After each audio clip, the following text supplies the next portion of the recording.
I'm historian Mikki Brock. Let's answer your questions from the internet. This is Witchcraft Support. It's too silly.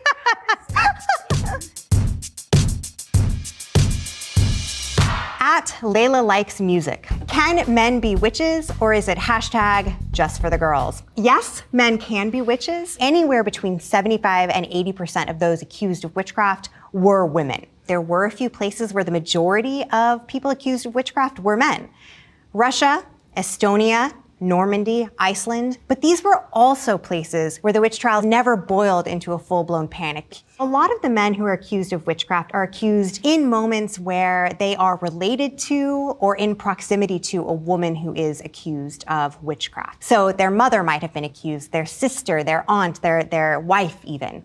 And that could bring them, in the minds of authorities, closer to the crime and could make them vulnerable to that allegation. There were also some men who ran afoul of traditional norms of masculinity. They might have used their power in a way that was deemed irrational. Men were supposed to be rational, the opposite of women who were irrational and emotional. These sorts of deviations from the norms of masculinity could make potentially someone more vulnerable. You may remember the case of Giles Corey. Giles Corey was made famous by Arthur Miller's play The Crucible, and he is the man in that story and in the actual history who was pressed to death after he was accused of witchcraft. That is to say, a slab of wood was laid on top of them, and then rock was placed, and rock was placed, and rock was placed until he was pressed to death into the earth. He had been accused of witchcraft after his wife, Martha Corey, had been accused. And the reason he was pressed to death like this is because he refused to enter a plea. And in English law, you had to enter a plea. Are you guilty or not guilty, right? This system lives on. But he wouldn't say anything, he held fast. And of course, very famously, and this may be apocryphal, we don't know for sure if he said this, but Arthur Miller said he did, Giles Corey's last words were defiantly, "More weight." Our next question is from Adam McIlveen. What better way is there to spend a Thursday morning than learning about methods of torture used on accused witches in Scotland? I too enjoy thinking about torture methods. We're talking about 90,000 people accused and about 50% of them executed. And torture was really key in order to get people convicted for witchcraft. And that's because when you think about witchcraft, it's a crime that's kind of unseen. It's secret, it's hidden, it's concealed. If you don't have eyewitnesses to the crime, then what you need is a confession. You need an individual to confess to meeting with the devil under the cover of night, using harmful magic to kill babies and harm crops and render men impotent. So the question might be, what sorts of torture methods did they use? If you're interested in Scotland, they really enjoyed the thumb screws, these little screws that tightened and tightened and tightened on your thumb. In some places, they were a little bit less gruesome, like the use of sleep deprivation, which was common in England in the 1640s. Other places more gruesome still, like the rack, a medieval torture device that was used into the early modern period that could either stretch or compress limbs. The strappato, which is used to tie arms behind one's back and hoist you up over a pulley, sometimes with weights attached to your legs, so that your shoulders become dislocated. So really horrific stuff. And of course, we know torture gives us terrible information. It's not good judicial practice. But it was useful for authorities who felt that witchcraft was such an exceptional crime. They would use torture in ways they typically wouldn't. People were allowed to flout the typical legal norms and practices. And what that meant is you could get people to confess to all sorts of fantastical things. Next question is from Ask Historians, great website on Reddit, and it is asked by Sir Drunken the Tall. Sir Drunken, 10 out of 10 name. I feel like you're a Monty Python character. How did the Salem Witch Trials become the face of the historical witch hunts when European witch trials took place much earlier and were more numerous? Number one, America. Right? The dominance, kind of the cultural imperialism of America has really brought the witch trials, Salem witch trials, to front of mind. And of course, Arthur Miller's play The Crucible, which was performed on both sides of the Atlantic, is going to be part of that. I think Salem too is kind of shocking. It's late. Right? It's in the early 1690s. It happens in this Puritan colony that's often held up as this great example of the American experiment. And I think because it's so late, people think surely this is a time period when they have stopped hunting witches by the end of the 17th century, right? The 17th century is the heyday of the scientific revolution. We're talking about, Galileo and Isaac Newton and all of these things. So people see Salem as sort of a shock to the system, whereas potentially a 16th century witch trial seems more understandable. But I also want to say say that this idea that the witch hunts happened in the Middle Ages. They didn't. If you ever hear someone say witch hunting was a medieval phenomenon, it was not. The bulk of the witch hunts happened in the early modern period, that is to say the 16th and 17th century. Cora asks, were witches ever burned at the stake in the USA like they were in Britain? Actually, I'm gonna go with no and no. They were hung in New England and in the colonies, and they were also hung in England. English common law treated witchcraft as a crime of sort of treason, an act against the state, an act against the church, and it wasn't treated as a heresy, so they weren't burned. They were just hung in England and the English colonies. In Scotland, they were strangled and then burned, and then in many places in continental Europe, they were straight up burned. So a nice range of execution methods we have there.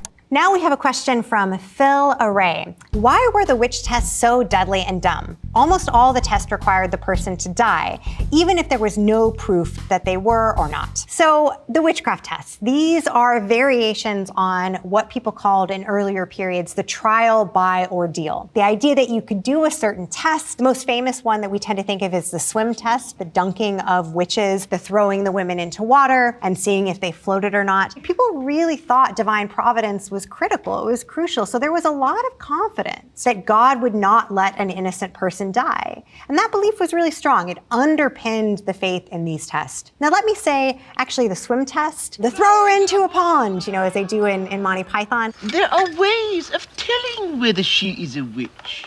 That isn't actually used as often as we're led to think by its prominence in popular culture, but it did happen.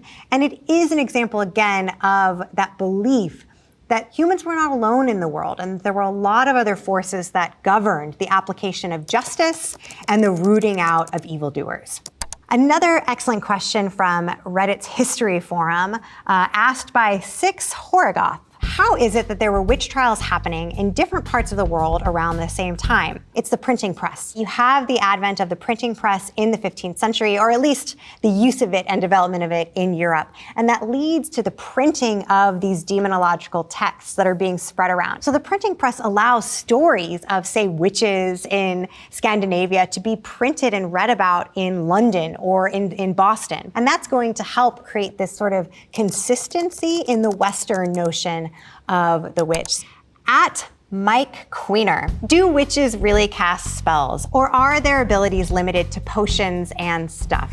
Well, people believed that witches had a wide range of powers. They believed witches certainly could use potions, double, toil and trouble, right? Shakespeare's famous line. Probably the most gruesome thing that people imagined witches to do is people imagined that some witches might grind up or use parts of humans, especially parts of unbaptized infants, to make them into a paste, to make them into a potion, and anoint themselves in order to fly. If you've seen The Witch from 2015, you'll remember the scenes of the witch in the woods grinding something on the stone block and then sort of flying out and turning younger. That was envisioned to be parts of a baby, but it draws on older stereotypes about blood libel, heretics doing these sorts of horrible practices to children, and by labeling accused witches as killers of babies and even as cannibals, using the pestle and mortar to grind up some bones of babies, whatever, is a very surefire, quick way to dehumanize them and to demonize them. At Scott Daly 26 asks, has anyone watched The Witch? What an absolute shite horror film that is. Scott, my man, no. The Witch is a brilliant film. I think you just may be conditioned to people jumping out of corners and going, and there's none of that in The Witch. Robert Eggers' The Witch, which came out in 2015, is, to my mind, and I'm just saying this, I'm just the expert, the best film about witchcraft ever made. It looks at a family in the 17th century in New England grappling with fears of witchcraft. And it is the perfect encapsulation, I think, of Puritan anxieties, of theology, of fears the Puritans had about whether or not they were elect, and of this sort of fever dream about witchcraft that so took hold of people's minds. When you watch the film The Witch, you get a real window into why the witch was so scary to people. It really helps us understand why people thought witches were deadly and a threat to their families, to their livelihoods, and to their communities. So I know Scott says it was shite. I don't think it was shite. I think it was great. 5 stars. How many stars are there? A lot of stars, all the stars. I have 2 scenes from The Witch that I really love. They also happen to be quite gruesome scenes. One is, of course, the scenes involving Black Phillip, who is the goat that belongs to the family.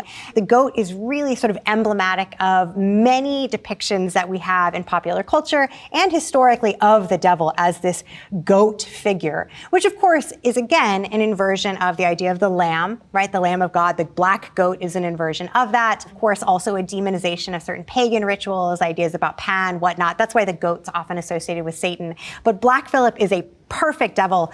The other scene that I really love, there is a scene where a child in the film is sort of having this experience of bewitchment and is kind of having these almost possessed convulsions. And in that process spits up an apple. And there's your clue to the role of the Eve narrative. He's been in the woods with a witch, and he comes back possessed and chokes up an apple. And that's straight to that stereotype that we see in a lot of depictions of witches. Next question is from @Jasmine Ermani. Who came up with the idea that witches could fly on brooms and why? This is a great question. The broom is one of those iconic images that we associate with the witch. Number one, the broom is a totally domestic object. And so much of what we think of when we think of witchcraft is associated with the domestic sphere, right? You have the cauldron, right? The mortar and pestle, these things that you would find in the home. And that's because when you think of the crimes that witches supposedly committed, many of them were about harm to the domestic sphere, children, food, crops, and so forth. Now, during the early modern period, people did wonder about whether witches could fly. Authorities really thought about this. How did it happen? How did it work? And the idea fundamentally was that with the aid of the devil, witches could fly to undisclosed locations, maybe a mountain under cover of darkness, maybe a forest far away on a hill.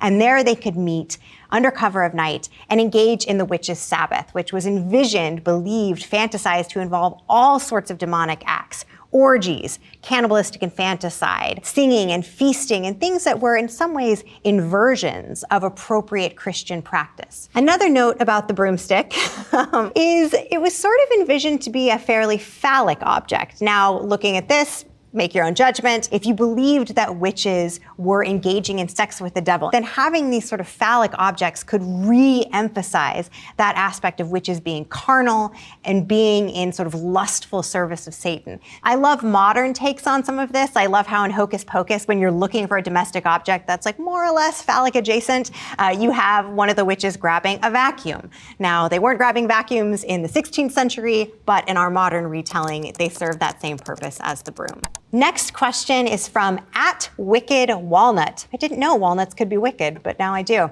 I guess anything can. Anyhow, is the Malleus Maleficarum worth reading at this late date? Well, for those of you who don't know, the Malleus Maleficarum is the hammer of witches is what it literally translates to, and it's a work that's published in the late 1480s by a very nasty piece of work, a Dominican inquisitor called Heinrich Kramer, who basically was pissed off that he wasn't being trusted to run these witch trials in Innsbruck, and writes this screed that's meant to be used as a guide to identifying and hunting witches. And should you read it? Is it worth reading? Well, how much do you enjoy misogyny and demon sex? If you enjoy both of those things, then that is the book for you. But in all seriousness, it's a book that is really important for sort of promoting some of those misogynistic tropes that are part of the witch trials. Certainly one of the things that Heinrich Kramer in the Malleus Maleficarum was obsessed with was this idea of witches as being carnal, in witches as being lustful, in witches as having uncontrollable tongues that couldn't be trusted. He really thought mouthy women tended to be witches. So I can only imagine what he would have made of me and many of the women in my life. Sometimes my students ask me why the Malleus Maleficarum was so popular. Why was it translated so quickly into English? Why did it become so prevalent? And why today do we still think about it, right? If anybody knows a witchcraft book, that's what they know. And part of it is, I think, because the Malleus Maleficarum is at times quite illicit. It's quite pornographic. One of the most salacious, interesting folkloric stories in the Malleus Maleficarum is this story of this group of witches who were widely known, as he says, to be stealing men's members and taking them up to a tree and putting wrapping them in the branches and feeding them corn. It gets a bit weird. And a man came to the tree and said, I've lost my member. I need my member. And the witches say, okay, you can choose yours from this tree, but do not take the biggest one, for that belongs to the village priest. I love that story because in some ways it combines folklore, but also with actual witch belief. People were really worried about witches causing impotency. There really was a case of witchcraft in the 17th century where a man supposedly lost his penis to a witch. And I tell this story to my students, and we actually read parts of the Malleus. I have to say, though, I teach my witch hunts class at 8 a.m., and a lot of them say that's too early for demon sex and penis trees, but you know. Next question is from @Sundered Seas. Who is going to tell these people that the Salem Witch Trials were the result of mass hysteria from false accusations and not actual witches like the European witch hunts? So I don't think we should call this a mass hysteria. I think there are moments where we can think about it as panic, where things really go off the rails, accusations get made willy-nilly, but it wasn't a panic. This was a group of people who truly and genuinely feared witches. The sort of authorities that they looked to, clerics and judges, and of course the Bible, provided fodder for this. It says in scripture, thou shalt not suffer a witch to live. It's scriptural. So the sources of authority suggested that witches had to be eradicated. And the worldview at the time, the belief system, meant that it was very rational to believe in witches. Think about it. Early modern life is hard. Right? We all live, by comparison, in homes with thousands of candles, and we have thousands of horses at our disposal if you have a car, and we never worry about what we're going to eat, and we have vaccines and all of those things. We don't have to work in the same way to find explanation for misfortune. And I think if you understand that, then you can't quite as easily dismiss the fears of witchcraft that were going on at the time period. Dr. Sandman 11 asks, why is witch hunting considered to be bad? They tried to eat some children in a gingerbread house that one time. Dr. Sandman, I love this question because it brings in one of the most prominent stereotypes that occurs not just actually in witch hunts, but in moral panics in general. And this is the fear of the specter of harm to children. The Hansel and Gretel story fundamentally is about these two innocent kids who just love candy, following the trail into a gingerbread house and then becoming a nice midnight snack, pop it in the oven, whatnot. What's the inversion of the good mother? Someone who harms children.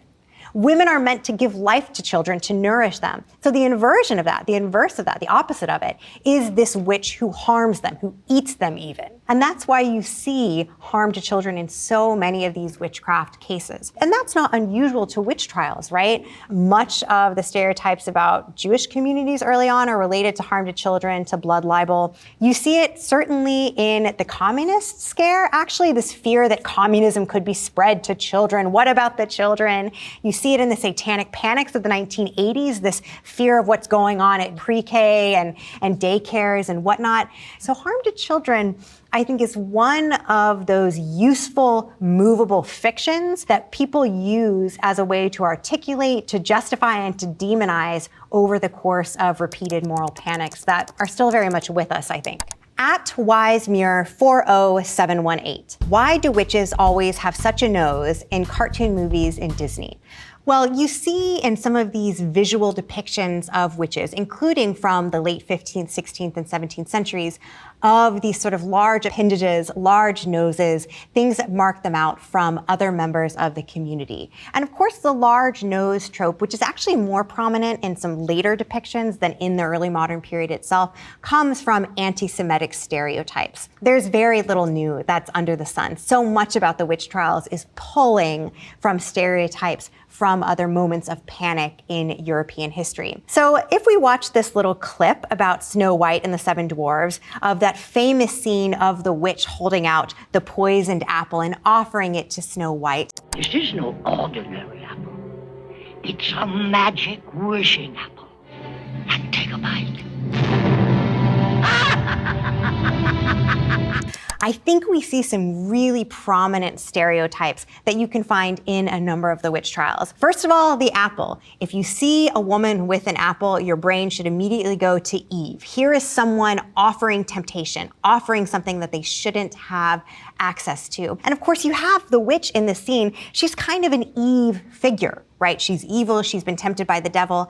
And then you have Snow White, who is, of course, virginal, pure, a very Mary figure, right? We are always sort of skirting within this Madonna, whore, Mary, Eve complex and how people envision the roles of women. And it was very hard if you were a woman in any period to be a Mary, so people were more likely, especially authorities, to think of you like an Eve. You also have in this scene, this famous scene of the witch holding the apple to Snow White, her wearing a dark cloak. That is kind of reminiscent of the way people envisioned heretics to meet under the cover of the night, and that large, cartoonishly anti-Semitic nose that you see in some of these depictions. At Bunsen Burner BMD asks, why do we associate cats with witches?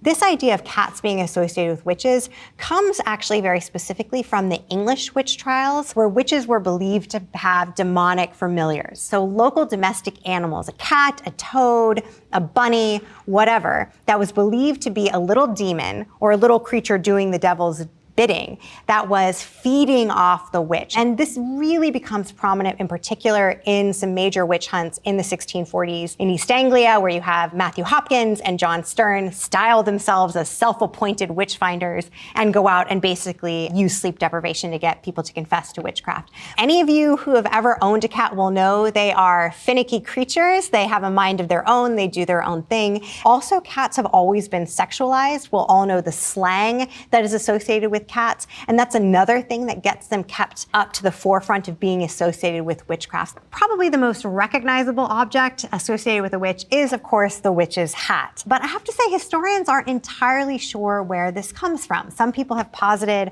that it's related to kind of a exaggeration of the types of caps people would have worn during the time period. Maybe it has some anti-Semitic roots. Maybe it's just, frankly, a really good way to mark someone as different than others in society. But they do show up only rarely in pamphlets from and woodcuts from the time period, but they have certainly become dominant norms in today's society. So happy Halloween. This question is from @HolySchnit. Googling how to spot a witch. Let's imagine I am a minister and it is 1630s in a small town just outside of Edinburgh, Scotland, and I am advising my parishioners on how to spot a witch. And it's very important they do so. We want to avoid divine wrath. What I might tell them is, if you hear a woman who's on the margins of society in some way, maybe she's widowed, maybe she's poor, maybe she's just cantankerous, maybe you're skipping out on the church, maybe you're Sabbath breaking. But if you're an ordinary person, you're really only looking for a witch if something bad happens. If your cow dies, if your child dies, if your husband goes impotent. You might think back to yourself and think, did someone do me wrong? Did something happen that could have been perceived to be an act of harmful magic? And you might think, did you have a neighbor who you quarreled with? And did that neighbor fit the bill of someone who could be a witch? And that would help you identify who the witch was. Carolyn Calfo asks, why did the Salem Witch Trials start at all? Caroline, great question. And how much time do you have? The long-term causes are that we should understand Salem as coming at the tail end of a much larger chapter of European witch hunting. That is to say, the Salem witch hunts are in the early 1690s. By this point, most places in Europe have already hit their peak of witchcraft, and witch trials are starting to decline. But Salem is very much part of this story, part of the circulation of all these demonological ideas about witches, about the devil, and the ways that they might interact in the world. And of course, when people come from England to the so-called New World, to these colonized lands in New England and elsewhere, they are bringing with them those ideas. The other sort of long-term causes are this intense Puritan desire to build a city upon a hill. When you have the major wave of Puritan migration in the 1630s, you have people coming who want to build a truly pure, truly godly society. And that takes zeal. They see themselves as fleeing persecution back in England and coming to the New World in order to build something better and more godly. And if you want to build something better and more godly, you have to be on the lookout for any threats from the devil. And for the Puritans who settled in Boston and beyond, they really saw themselves as under threat from a range of actors. They were colonizers, of course, so they were coming into conflict with local indigenous groups, and they are going in some ways to perceive indigenous peoples as being potential servants of the devil, and especially they think this after waves of frontier wars that took place in the middle and latter part of the 17th century. Short-term causes are there's so much communal feuding. There are debates among community members. There's a general sense of unrest and distrust of one's neighbors. A new minister has come to Salem a couple of years before the Salem Witch Trials, a guy called Samuel Parris, a real asshole. And he is certainly at the center of a lot of these witch trials. It's really in his home. He's the minister of the newly appointed Salem village, where the witchcraft symptoms start. So Samuel Parris, this diehard Puritan minister, he has a daughter, Betty Parris, and a niece, Abigail Williams. They're in his home. They're young, 9 and 11, and they start to experience symptoms of bewitchment and affliction. And that is what gets the witch trials going. They are the first of the afflicted girls, and it sort of spreads like wildfire from that. And that's partially because it serves the purpose of Samuel Parris. If this minister is trying to make his way in the world, if he is trying to sort of show himself as the godly emissary on earth, then of course the devil's going after him, right? This legitimizes his position. And I think we also have to ask the question of, why did these young girls perform bewitchment? Why did they think they were afflicted, or at least why did they manifest the symptoms of affliction? Odd contortions of the body, the speaking in strange voices, the writhing about, signs that we would typically associate with demonic possession. Why did they do this? Well, few people in Puritan society had less power, less of a say, less of a voice than young girls. They were told to be quiet. They were told to sit back. They were told to ask permission before speaking. They were told to obey their mother and father at all costs. And here is this moment where they take center stage. The spotlight is on them. And then you have the adults interpreting that for their own purposes in ways that spiral into the trials. Next question, and this is a good one, from @DreamOfDelphi. Do we believe that witch hunting was the result of actual witches or ergot poisoning? I think in some ways people want to believe that these girls were just low-key tripping, right? As a little light LSD action, and that maybe explains it, because that's easier to understand than thinking that people really believed in witches and were really fearful of them. When we read about people believing that witches were going to the Sabbath and having sex with the devil and committing cannibalistic infanticide and so on, we just find that beyond belief. We think, how did people actually think this was true? Surely the witch trials must have been about something else, social control, ergot poisoning, these sorts of things. But in reality, this was a serious belief in the time period. People genuinely believed in witches, and they genuinely believed that people who were guilty of witchcraft needed to be eradicated from the earth. And there's also no evidence that they were tripping on poisoned rye. That might have been a more exciting explanation, but the reason we know that's not true is because that would have been a lot of poisoned rye, of ergot poisoning going around. And the witch trials were not just in Salem. They took place from the late 15th century through to the early 18th century. That's tens of thousands of people accused, tens of thousands of people executed, and there's just not that much LSD bread. Claire asks a really common question. Anne Boleyn didn't actually have 6 fingers, did she? And I think what Claire in some ways is sort of asking is, was Anne Boleyn believed to be a witch? Did she have these signs of witchcraft or physical difference like 6 fingers that could mark her out? Well, Claire, she didn't actually have 6 fingers. There's no contemporary evidence of that. And actually, Anne Boleyn was never accused of witchcraft during the period of her life. She was not accused of witchcraft at the time of her downfall. She was accused of adultery.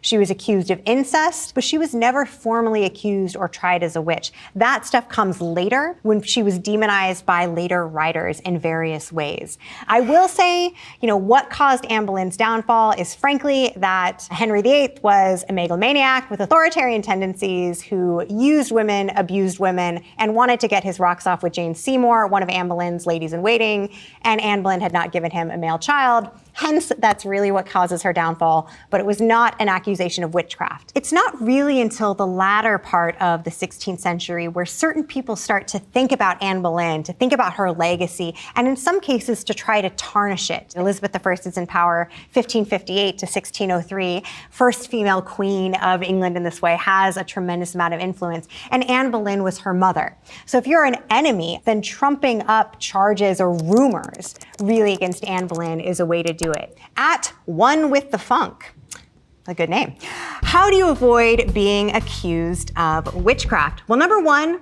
have a penis. No, in all seriousness, there were about 20% of those accused of witchcraft who were men.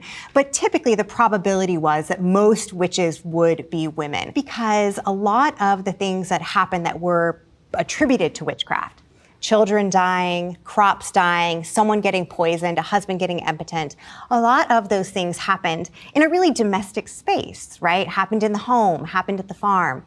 And if you happen to be born a woman, you might want to really perform your good and godly behavior. Make sure you're going to church on time. Don't yell at any of your neighbors. Certainly don't curse out the minister or anybody in a position of authority. If you are engaged in any sort of neighborhood dispute, try to remove yourself from that, because it's really often these neighborhood quarrels that lead eventually to witchcraft allegations when something goes wrong. If you're in the midst of a witch panic, even if you do everything right, even if you're a man potentially, you could be accused. We often have this assumption that if you were accused of witchcraft in this period, and as I say, the 16th, 17th century, you would go from zero to being a witch to being executed.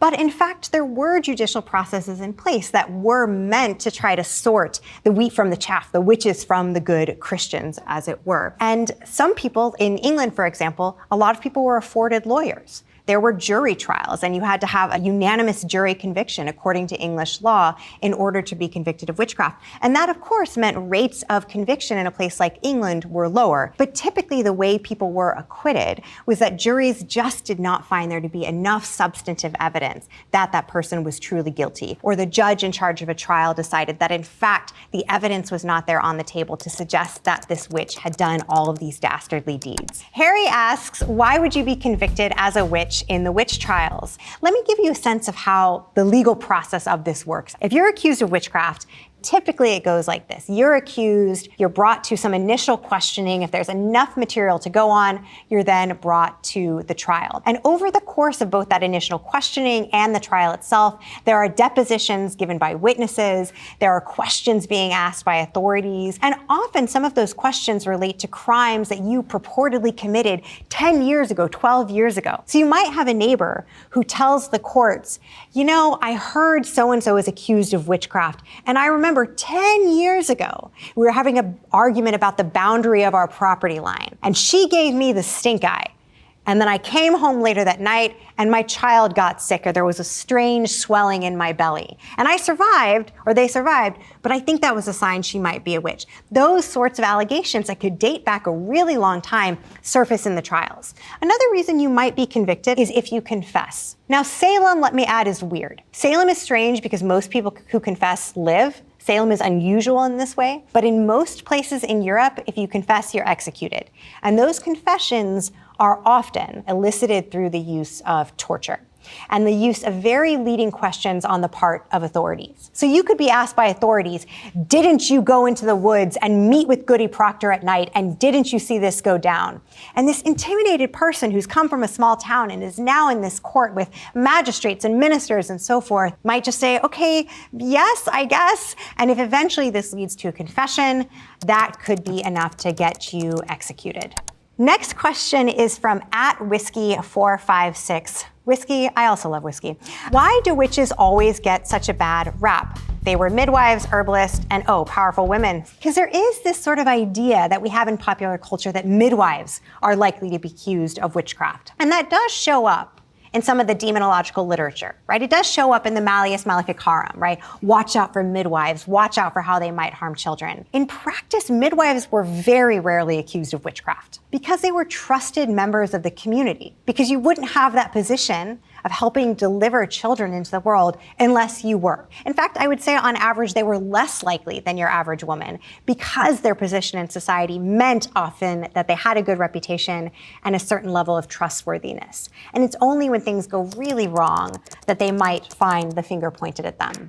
Another great question from Reddit's Ask Historians by Cheese and Onion Crisps. Did witch finders ever find anyone innocent? Great question.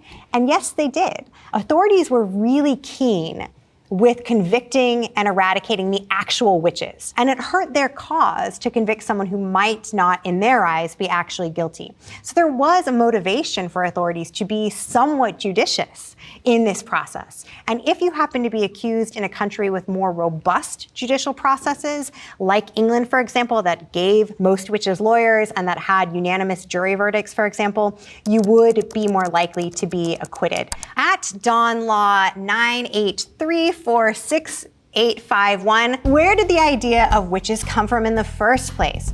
Once it's available, I can see that sadly, it's often used maliciously by women against women. But who started the whole idea?